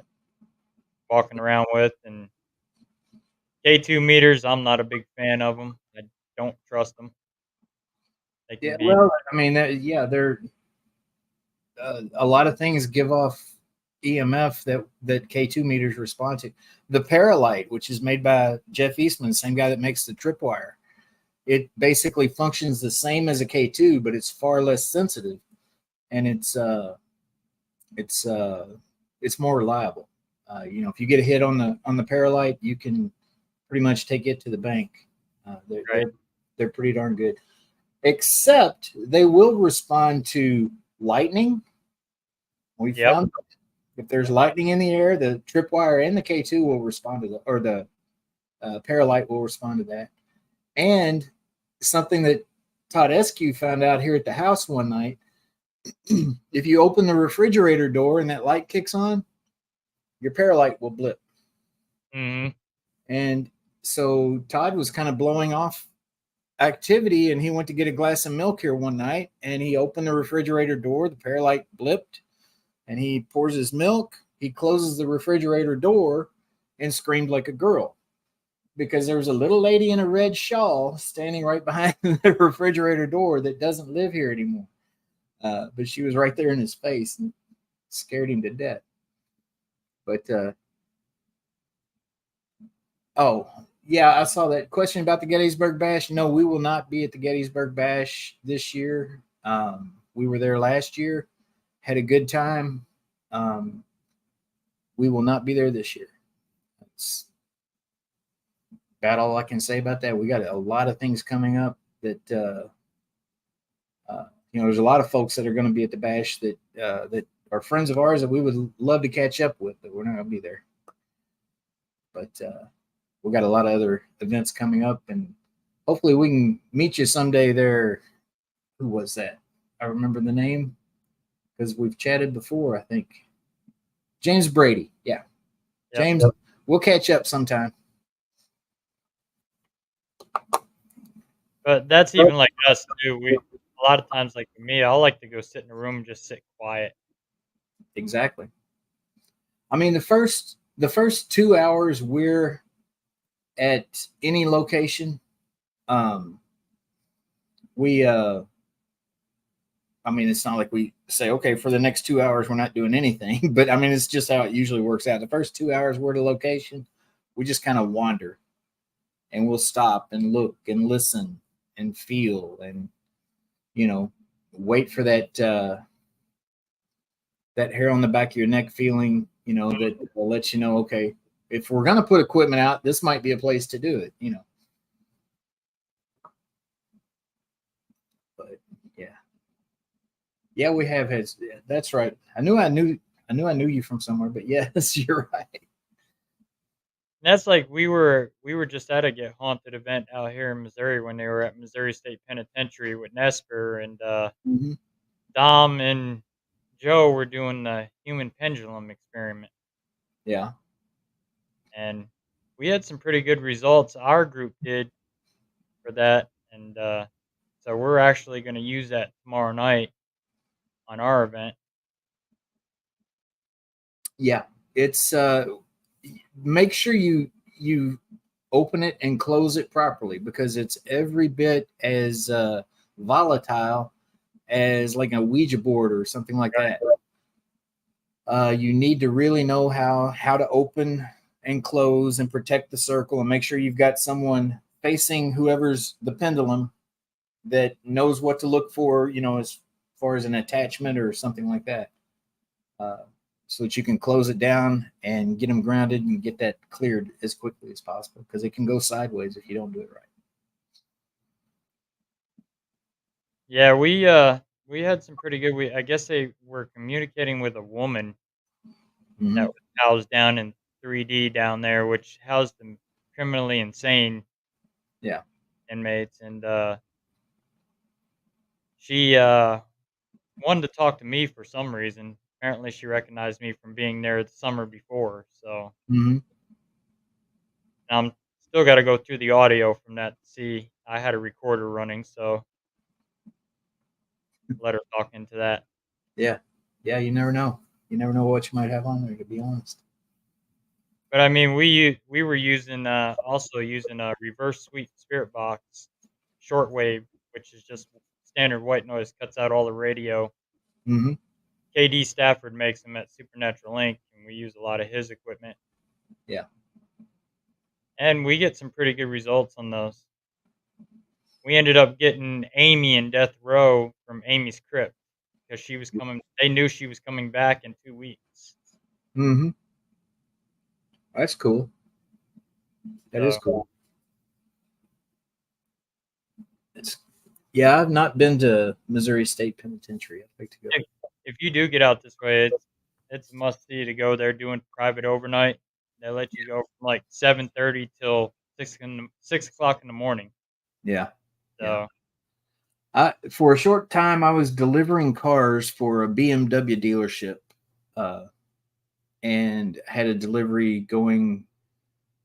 Oh gosh, I'm trying to think of the little town that's just beyond the Missouri State Penitentiary. Anyway, when we were taking the car out there, I remembered, oh, right over there, you turn there to go to the Missouri State Penitentiary. So we dropped it off, and on the way back, I had to swing by there and just ride by and see it at least, you know. But I've right, never been inside. But it's a cool looking building. I like it. yeah, it's nice inside. Yeah. Cell housing 4 is where they have the dungeon cells where you can go down and actually communicate with JB the firebug down there. When Dan and those guys were there, they were doing the Estes method down there, and they had the artifacts right up above from the museum, Mm-hmm. and they were picking up during their Estes method on the artifacts upstairs, and then Really? they were getting this number 20, which come to find out, number 20 was where they were storing the artifacts in that jail cell and that Okay. You're spirit. talking about the Warren artifacts? Yep, they were storing them in cell 20. Yeah. And some of those things in that collection have some energy. They got some juice to them. So I can Yeah, imagine you would pick it up like that. they had the fire doll out there and then the shadow doll. Mm-hmm. We did a session with the shadow doll. How'd that go? Oh, pretty good. We were getting some responses from her. Yeah. Yeah. We had That's one girl get overwhelmed by the fire doll, really and she already had an issue. She had what they call POTS, which is part of tachycardia for your heart, okay. and she got overwhelmed, and they thought they were gonna have to call the ambulance for her, and she started blood sugar started dropping. Wow. My dad did a cleansing on her and did some work with her, and she snapped out of it, and she was fine for the rest of the night. Yeah. Yeah. That kind of stuff can happen. We've seen people just, we've seen people vomiting, pass out, collapse, and where you think, well, oh hell, he's dead. You know, what we gonna do now? We done killed somebody. What we gonna do? Right. And and then come to find out, it's just the spirit energy. They just get overwhelmed, and it, Yep. it'll knock you to your knees quickly if you're not don't deal with it right. And that's even at there, they had all different, like, Wade had all his cleansing stuff set up in case that Hmm. happened. They had us there that does cleansing, so Yeah, yeah. We went to Get Haunted had an event at Indiana State Sanatorium. I don't know, about a month and a half ago, I guess, and we uh we showed up, and it seemed like, I mean, we were just kind of wandering. Rob told us, he said, you guys can go do whatever the heck you want to do. You can just wander the grounds, whatever you want to do. And so we're wandering around, and then we keep seeing these people come out of the building like, Right. obviously needing some help. And we would just kind of appear out of nowhere, get them grounded, get them cleansed, get them straight, and send them back in the building. And so then it got to a point where Rob and Sarah and Danny and then Terry, everybody with Get Haunted, were like looking for us every time somebody got the least bit affected. And we would just appear out of nowhere. I mean, we just always seemed to be at the right place at the right time. Right. Big property there, and we just kind of wander up in the right place at the right time every time. I think we wound up clearing like 5 people that night. But it's I mean, I highly recommend for anybody that's new to this, don't go to a place that is high energy, intensely active. I don't care if it's just a house with just a very intensely strong grandma entity. That energy, it doesn't have to be a negative energy. Just that energy can knock you to your knees Oh if you yeah. don't know what you're doing, and you don't have someone with you that knows what they're doing and knows the signs of that stuff. Don't do it. Because yeah, Crystal, she knows. Yeah, we've dealt with it too with people as well too. Mm-hmm. I say the same thing all the time. If you're gonna do this, start off small. Yeah, yeah, exactly. Do a public hunt somewhere where they've got guides there that know what they're doing, that aren't just volunteers that want to be involved with a haunted location. Uh, Make sure they've got experienced people that know the signs of all that stuff, and and know how to deal with it. Well, that's like Missouri State Penitentiary. They do ghost tours, but they'll do a 6-hour one and they'll do a 2-hour one. Mm-hmm. When we first went there, we were meeting with Jenny, the one tour guide that does. You've seen her; she's been on numerous of the ghost hunting shows. Mm-hmm. And we had a lady come up and says, "I'd like to do a private overnight." And Jenny asked her, "Have you done an overnight investigation before?" She says, "No, this would be my first one." Jenny says, "I wouldn't recommend an 8-hour overnight." Right. And says, "I've had people after 2 hours kicking and screaming, wanting out of there." Yeah. Yeah. Yeah. When I was a host at Waverly, we would basically set up. We had the 2-hour tours, we had historical tours during the day, uh, the 2-hour paranormal tours at night, and then a 6-hour public overnight, and then through the week we had the private overnights. And we would basically set up each of those, like the historical tour would set people up for the paranormal tour, and then the paranormal tour would set people up for the public 6-hour overnight. Right. And then the public 6-hour overnight, you would repeat to people, look, you're gonna experience a lot more when you're here by yourself without this herd of people walking through here. When you'd set up the private overnight. And I mean, it's just a logical progression. First learn the history of the building, then maybe experience the building at night, then experience an actual investigation, and then a private investigation where you're there by yourself. That's how it should flow at any location, I think. Mhm. I mean, we do this, haunted movie theater that's in Marshall, Missouri, that it was actually on the show Dead Files. Mm-hmm. And I've got a video of where a member of mine was actually her face was actually changing in camera Yeah. to an entity that he had been murdered there out on the front sidewalk. He had been shot and killed by the manager of the movie theater back in the 20s. Really? Wow. And she was sitting there to the point she's sitting there taking her thumb and just going down her face. and not even realize she's doing it. Huh. That's crazy. And then gets up and walks down towards the lobby.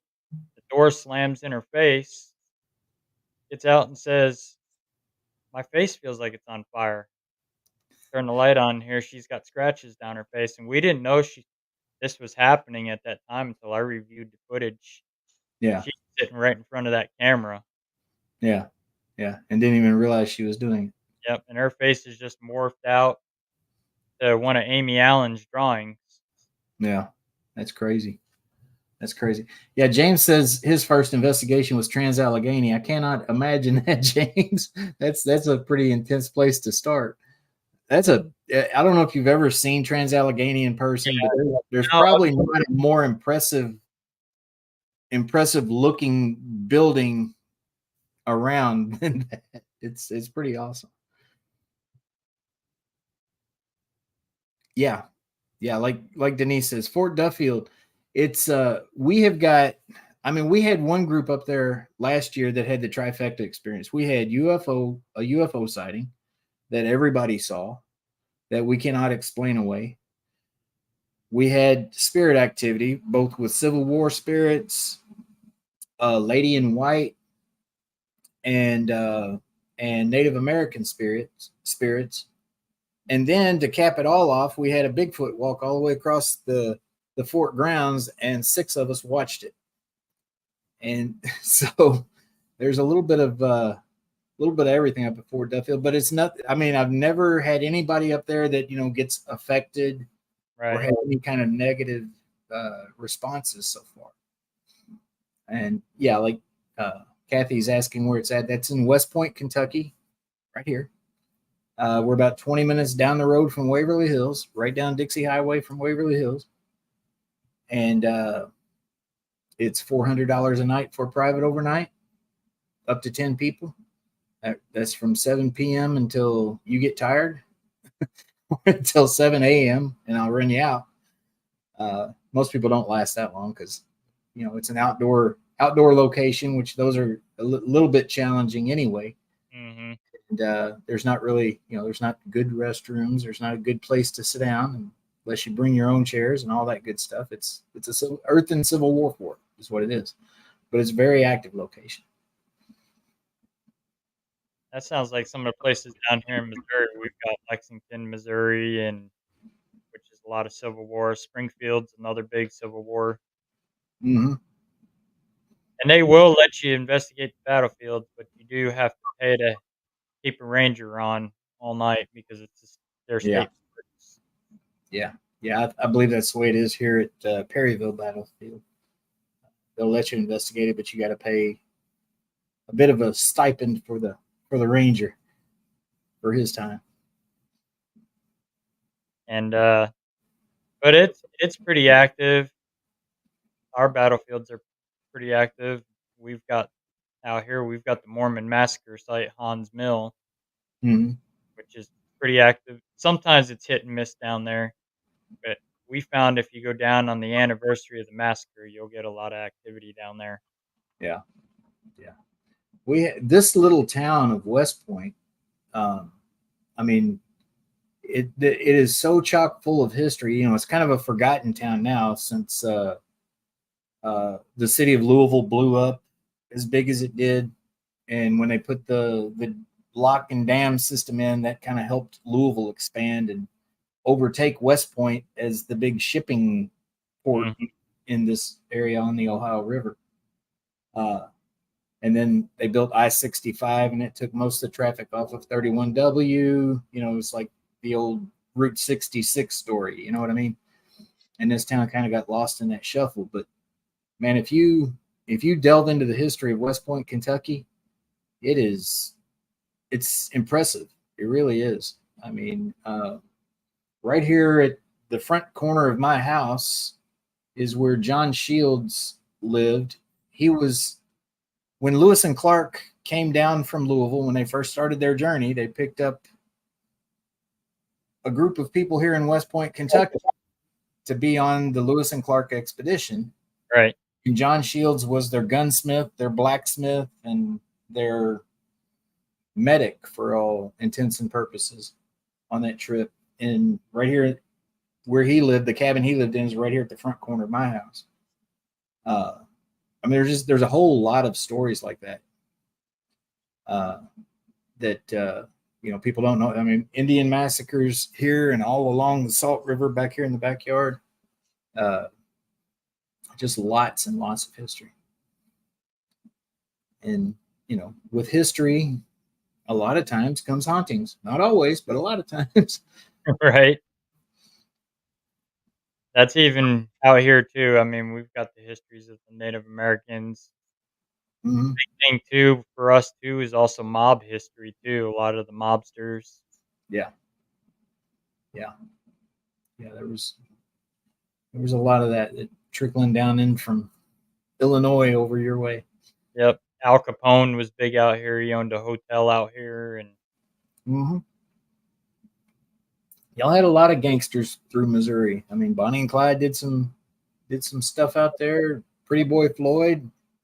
yep, he's one of the big names out here. Is Pretty Boy Floyd. We actually investigated a hotel that he stayed at. My great uncle Lester Pack. I don't know if you can find any document. I need to look for that myself. But Lester Pack, my great uncle, used to say that he once ran with Pretty Boy Floyd Okay, and was part of his gang. So that's kind of cool. there's a there's a question for you. Have you heard about 50 Highway? People seeing ghosts on highway and hearing people scream over the sounds of your car. There was murders in the area where the highway went through. I'm. Where is this? What state is that located in, Kathy? Because I can't think of a Highway 50 in Kentucky. I'm sure there is one, but I don't. I'm not familiar with it. I'm not sure. But Crystal loves mobsters. She loves Bigfoot. She loves everything. She's coming to this event next weekend. It's called Spirits, Squatches, and Stories Around the Campfire, and she said that she wants to become Bigfoot's fiance. So she's just weird. Okay, Kathy says it's in Kansas. I haven't heard of it, Kathy, but that'd be something worth looking into. Uh, I always love a good urban legend and digging into what facts are really behind it and what aren't. Right. Because I mean, there are a lot of these urban legends. Like there's a lot of towns that have goat man bridges. Hmm. There's a lot of towns that have crybaby hollers.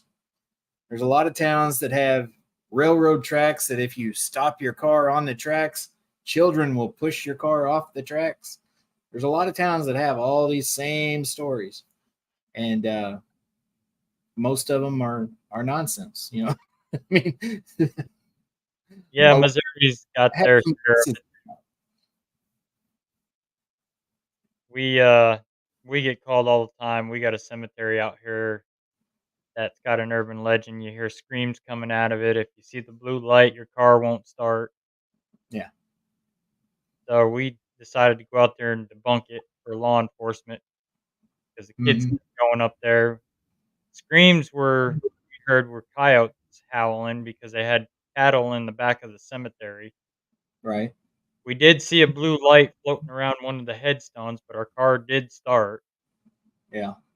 The only thing we just couldn't explain out there was we had a digital recorder sitting on one of the headstones, and the cemetery is so small.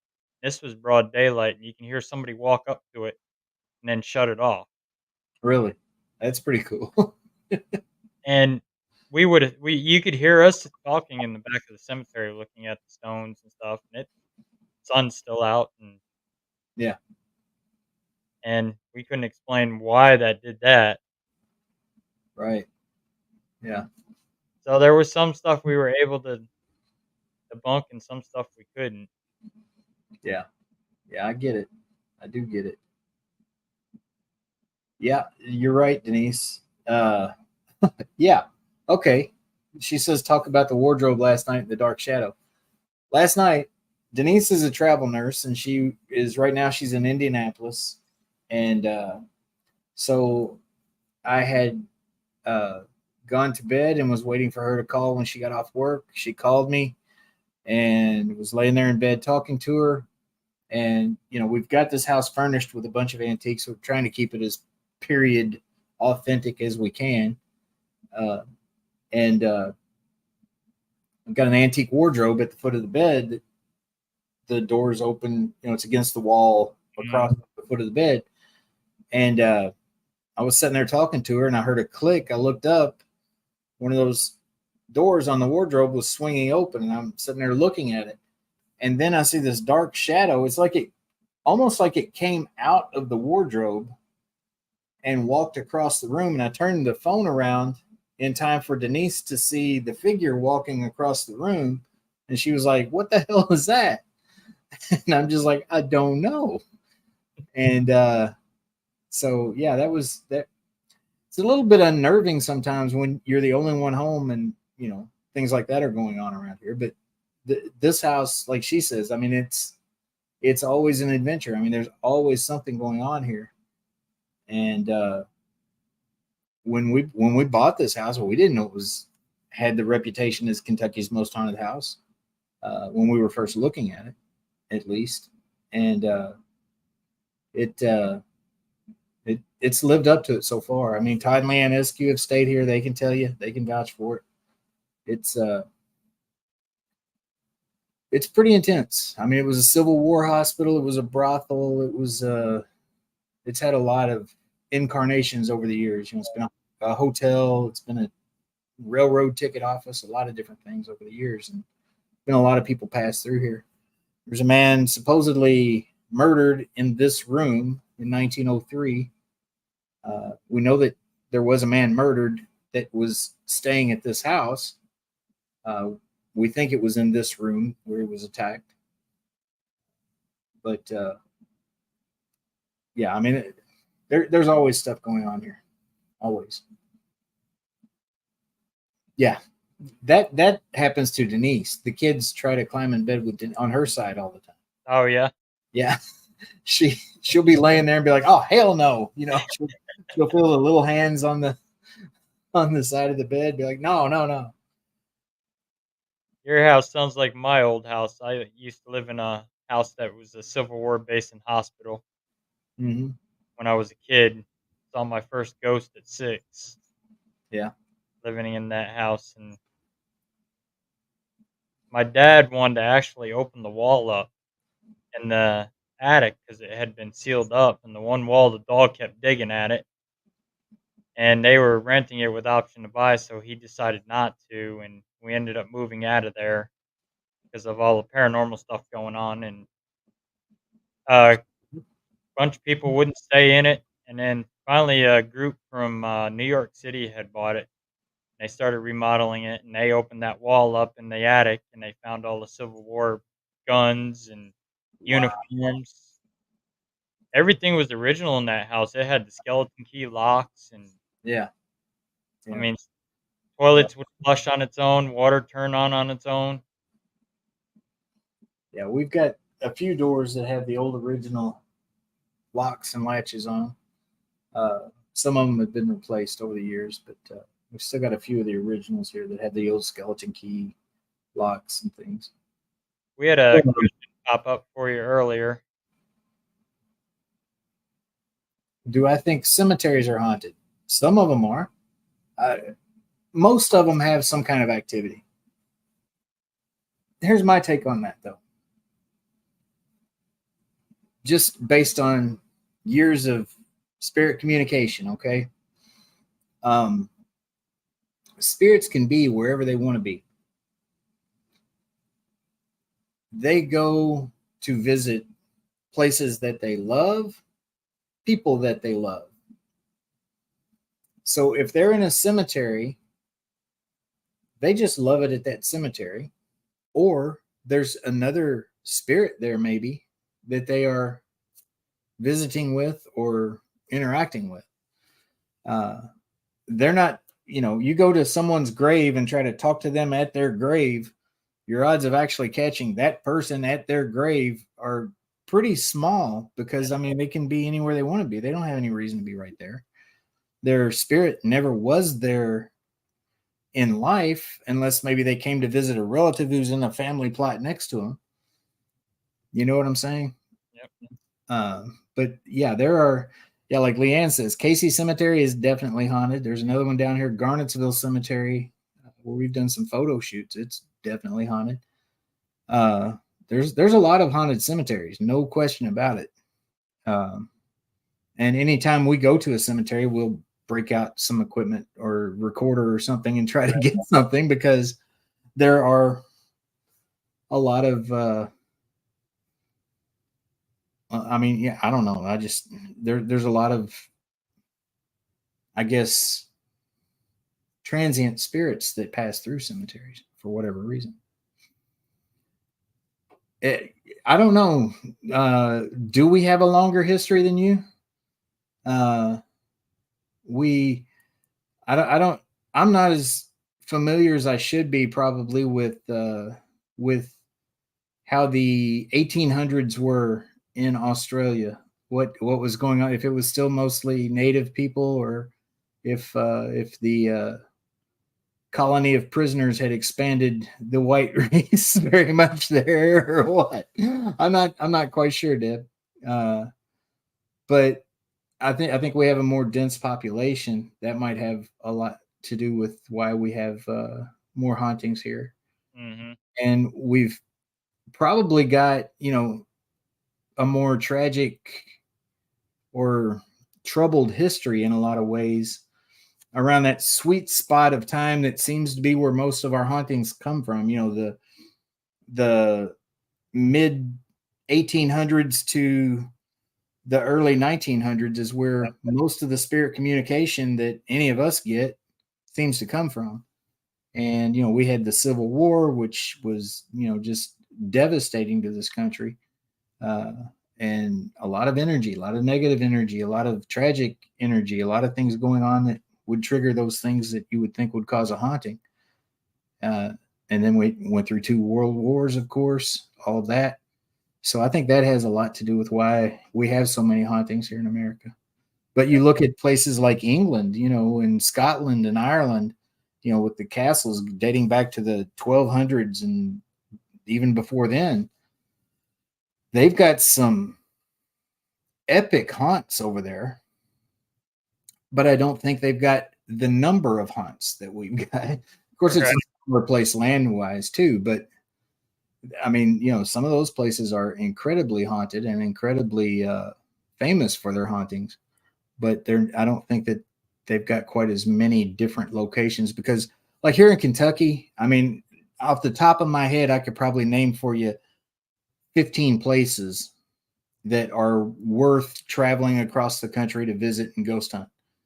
And, most of them are places that you probably never heard of on the TV shows or anything like that. They're places that are just haunted.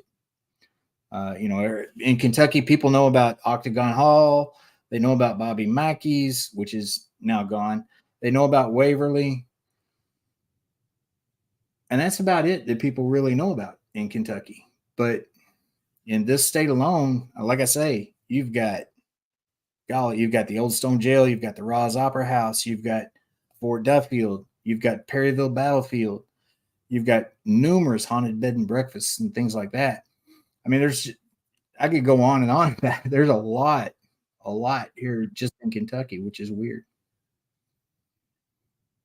Yeah, and you guys got Octagon Hall out there too, as well. In That Kentucky. was one I mentioned off the top of my head. There was Octagon Hall. Yeah, down in Franklin, Kentucky. It's a really active location that is run by a great bunch of people, good friends of ours. And right down the road from it is the Old Stone Jail in Franklin, Kentucky. It's where Denise and I got married, and it's a very active location as well. Yeah, we were supposed to go out there, and then Kentucky got hit with that bad thunderstorm that knocked all the power and everything out, and blew a lot of trees and power lines down. Mm-hmm. So they Yeah, ended got hit really bad in that storm. They lost part of the roof of the barn and had a lot of damage there at Octagon Hall. Uh, that was quite a round of storms there that went through.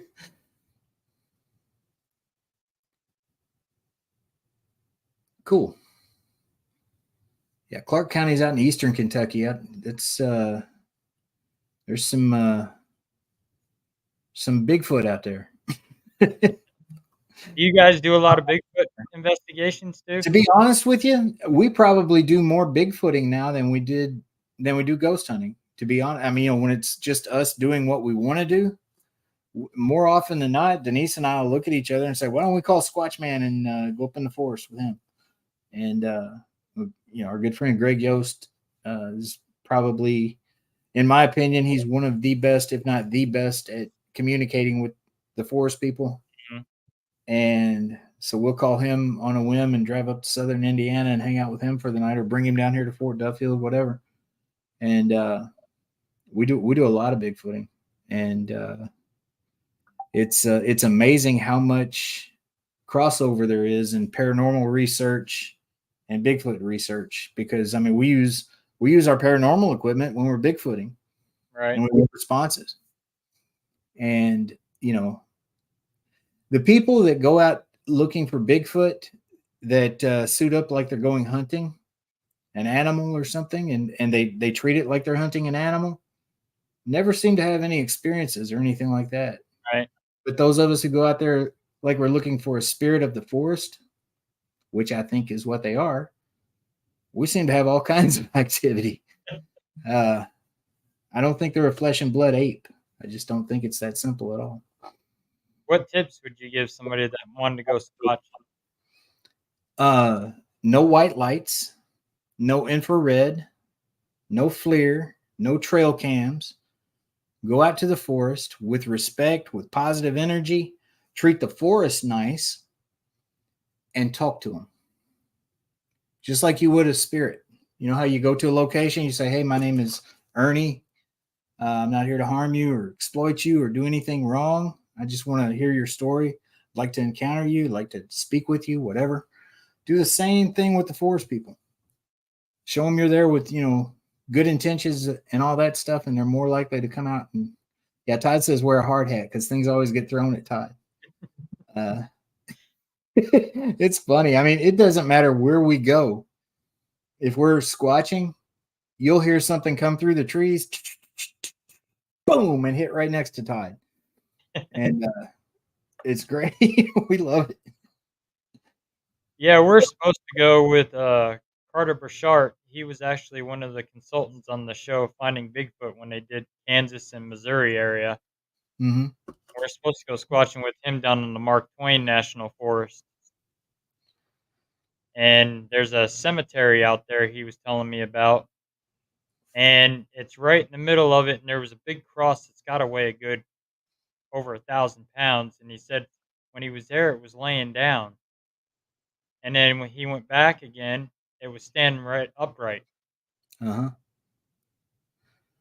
I'll tell you, we were with Squatch Man the first time that I really realized the power of the forest people, and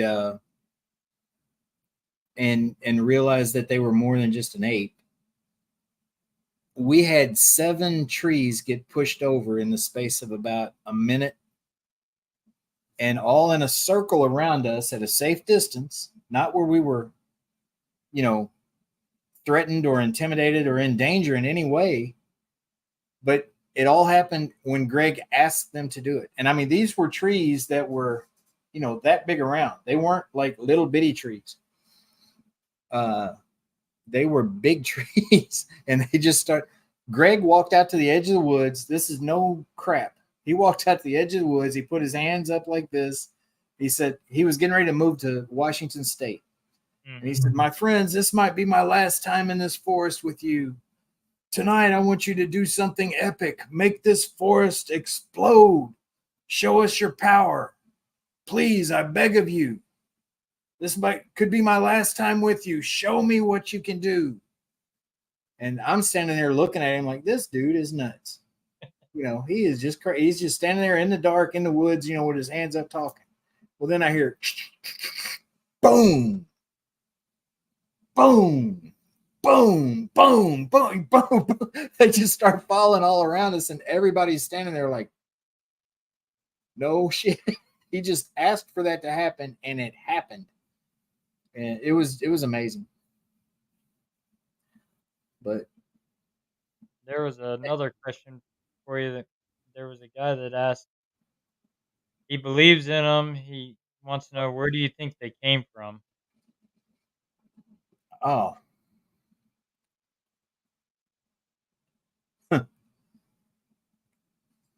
I I think that they are energy beings that come from a creator, uh, just like we do. And I'm not gonna say a creator in the biblical sense or whatever. I'm saying a creator in whatever your belief system is. Whoever created us created them. Yep. But my personal thought is that they are very much like us, except you know how scientists will tell you that the human brain only gets utilized at about 10%. I think that they have learned to use at least another 10%, if not another 30 or 40%. And they've learned to do things like telepathy, telekinesis, all these things that, are gifts that, we have the rare few person here and there that have these certain gifts. They have all of them and have mastered all of them.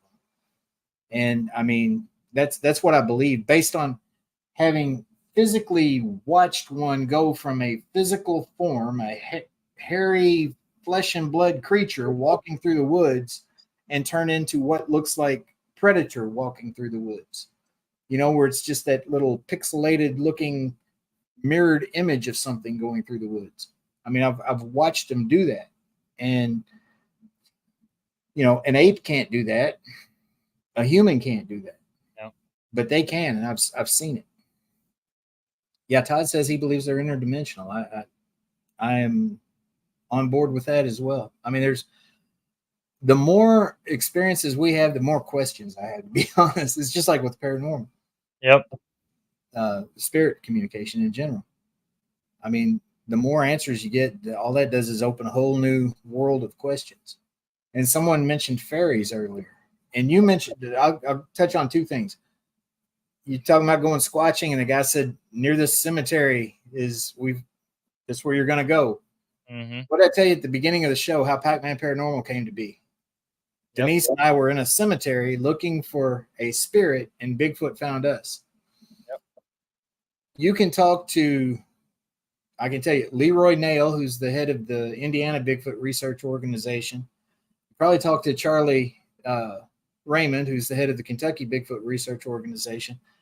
I'll bet you that both of them will tell you the same thing, that better than 50% of their sightings are located near cemeteries for whatever reason.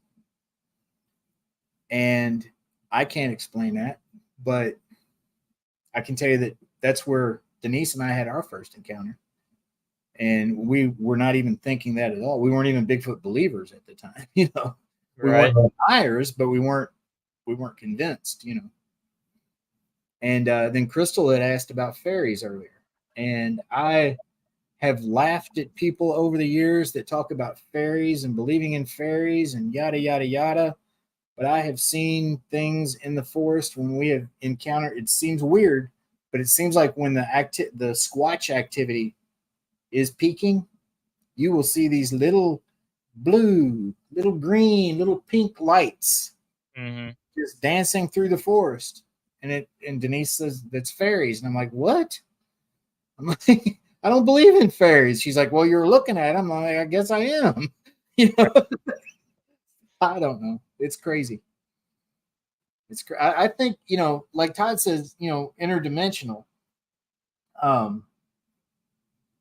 I think that, sometimes when these worlds collide, when our world collides with the spirit world or the Squatch world, whatever, I know we're at 2 hours now, but I'll make this quick.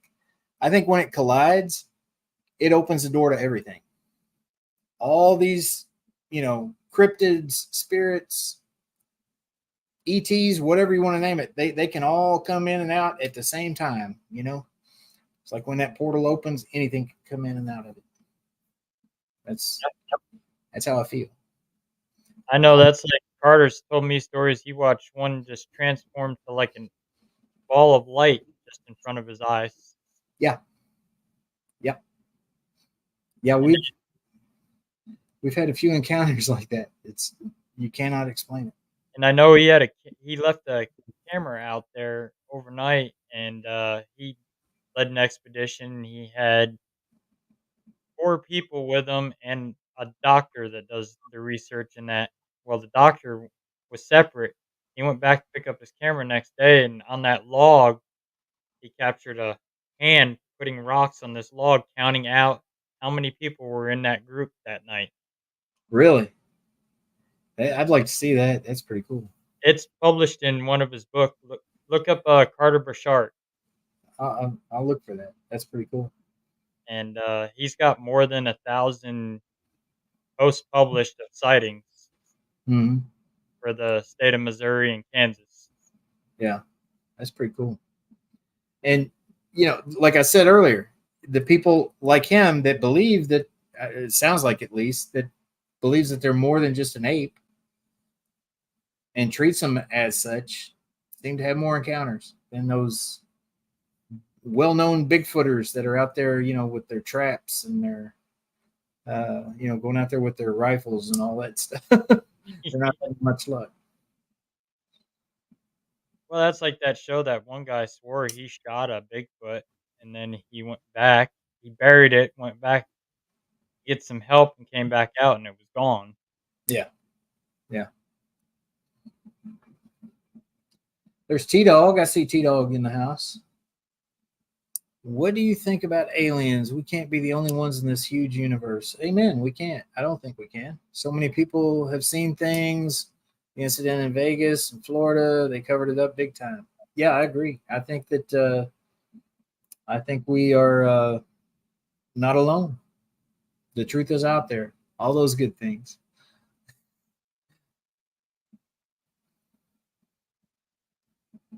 Well, we're at our hour. How can people get a hold of Pac-Man Paranormal if they want to book you guys for Paracons or need your help for anything? Or Well, you can follow us on Facebook, Pac-Man Paranormal. We've got a Facebook page and a group. You can message me, Ernie Pack, just like it is on the screen there on Facebook. I respond to every message I get eventually. Sometimes it takes me a day or two to get back with people. But we've also got a Facebook group for Hauntings of Fort Duffield, just like it sounds, Hauntings of Fort Duffield. And we've got a Facebook page for the Real Ditto House Inn 1841, which is this lovely establishment I'm sitting in right now. And you can reach out to us on any of those outlets. You can watch us every Sunday night on the Get Haunted Network at 8 p.m.